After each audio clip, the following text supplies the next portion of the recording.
Action चिल्लाओ चिल्लाइए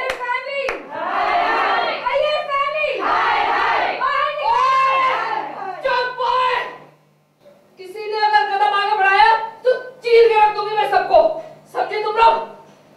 घर से निकलने से पहले जरा आंखें खोल के देख तो लिया करो कि तुम किसकी हिमायत करने जा रहे हो।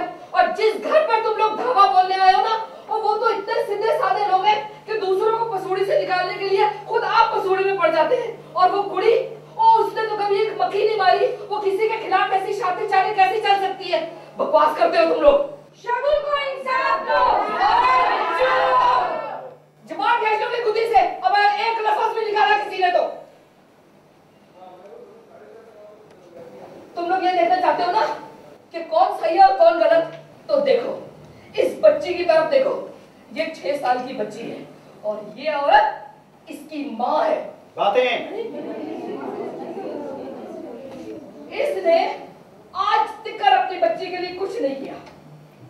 इसको सिर्फ उस वक्त अपनी बच्ची की याद आती है, तड़प के मर जाती है अपनी बच्ची के लिए, जब इसके इर्द गिर्द कैमरे लगे हुए हो या फिर कोर्ट में हमसे कुछ इसको निकालना हो, तब इसको अपनी बच्ची की याद आती है।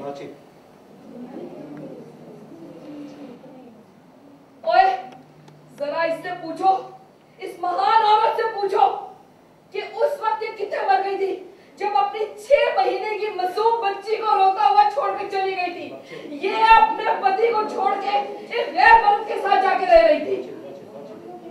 और मैं तुम लोगों से पूछती हूँ, तुम लोग उस वक्त किधर थे? बताया नहीं, आपकी एक बेटी भी है और आप जब अपनी बच्ची को छोड़ के गई थी तब वो 6 महीने की थी। मुझे रमन को छोड़ना पड़ा। इन लोगों ने मुझे इतना हैरान कर दिया था, मेरा जीना हराम हो गया है। आपको बताना चाहिए था कि आपकी फैमिली है ये। आपने हमसे झूठ बोला। ये कोई आपका फैमिली मैटर है। नहीं बस सुनना हमें। अरे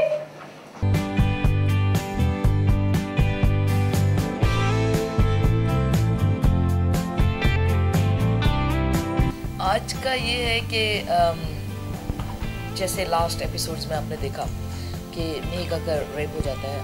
मतलब लोग समझ रहे हैं, वो खुद समझ रही है, एक्चुअल ऐसा नहीं हुआ है, लेकिन वो ये समझ रही है और अशोक भी प्रिटेंड कर रहा है कि ऐसा हुआ है।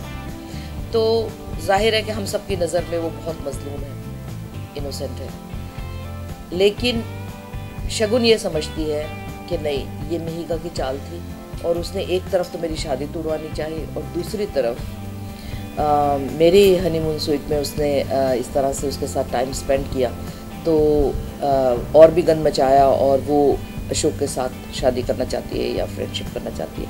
तो वो मिहिका से नफरत करती है और मिसअंडरस्टैंडिंग्स पैदा हो गई।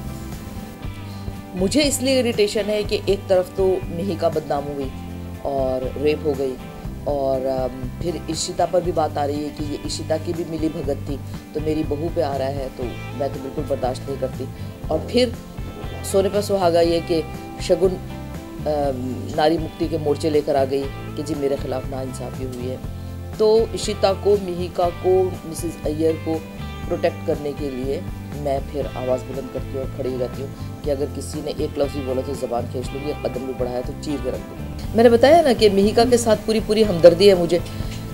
मैं उसे भी परिवार का एक हिस्सा समझती हूँ, क्योंकि जाहिर है कि इशिता हमारी बहू है और वो बहू की कज़न है, बहनों की तरह है बिल्कुल, और बहुत प्यार करती है मेरी बहू उससे, तो मैं भी उससे प्यार करती हूँ और उसे हम अपने परिवार का एक हिस्सा समझते हैं। तो उसके साथ जुल्म और ज़्यादती हुई तो वो मुझसे बिल्कुल बर्दाश्त नहीं हो रहा और इसीलिए मैंने इतना सख्त कदम उठाया और इतना स्टैंड लिया। हाँ, मैं एक तो ये कहना चाहूँगी कि आई लव यू ऑल। आप लोगों का प्यार है कि मुझे यहाँ खींच कर लाया। इक्ता जी ने मुझे जब सेलेक्ट किया, मैं लंदन में थी, मैं वहाँ पर इंग्लिश लेक्चरर थी, उन्होंने मुझे देखा, ये कैरेक्टर ऑफ़र किया और उन्होंने कहा कि नहीं, ये कैरेक्टर आप ही बखूबी निभा सकते हैं। और जब मैंने इस कैरेक्टर को किया तो आप लोगों ने, व्यूवर्स ने मुझे जितना प्यार दिया, जितनी पसंदीदगी दी, जितनी मेरी हौसला अफजाई की, वाकई उसके लिए मैं आप सबकी ग्रेटफुल हूँ और उम्मीद करती हूँ कि आइंदा भी ऐसे एनकरेज करते रहेंगे आप लोग। Thank you very much, all the best.